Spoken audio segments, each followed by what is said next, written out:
ঐতিহাসিক 7ই নভেম্বর মহান জাতীয় বিপ্লব ও সংহতি দিবস।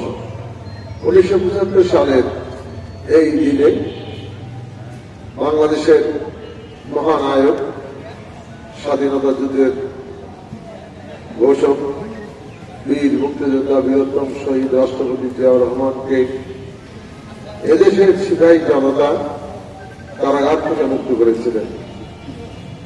3 নভেম্বর ভারতের এজেন্ট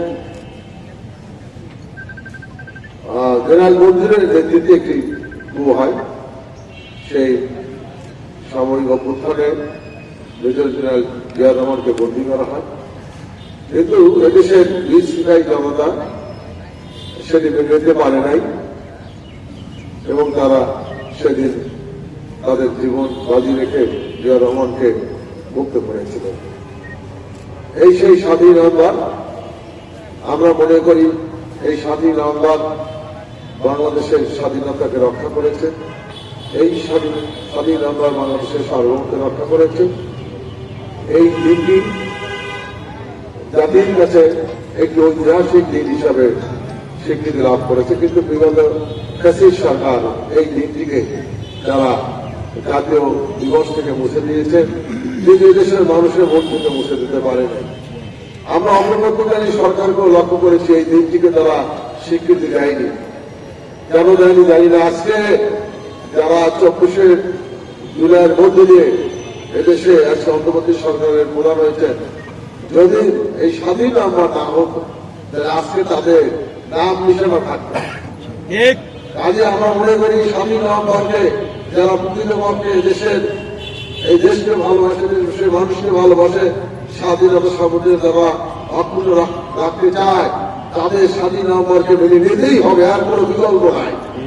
কাজে আজকে মহান জাতীয় বিপ্লব সংহতি দিবসে আজকে জাতীয়তাবাদী যুবদল, জাতীয়তাবাদী স্বেচ্ছাসেবক দল, জাতীয়তাবাদী ছাত্রদল তারা যে আজকে আলোকচিত্র প্রদর্শনী ব্যবস্থা করেছে 3 দিন ব্যাপী, সেজন্য আমি তাদেরকে জেলা বিএনপির পক্ষ থেকে আন্তরিক ধন্যবাদ জানাচ্ছি, অভিনন্দন জানাচ্ছি।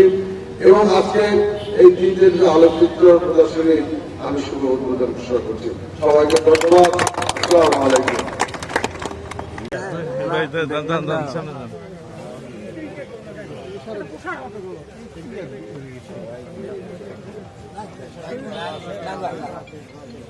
এখানে একটু আগে আসেন, দেখা যাচ্ছে না একটু গবেষণা করা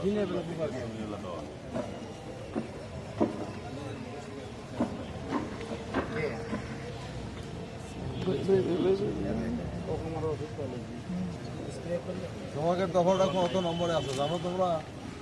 যুব দলের আছে একটা, ছাত্র দলের আছে একটা, সবারই আছে।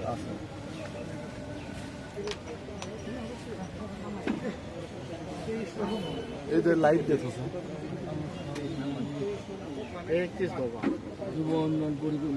সব দর্শক টেকনোলজি এবং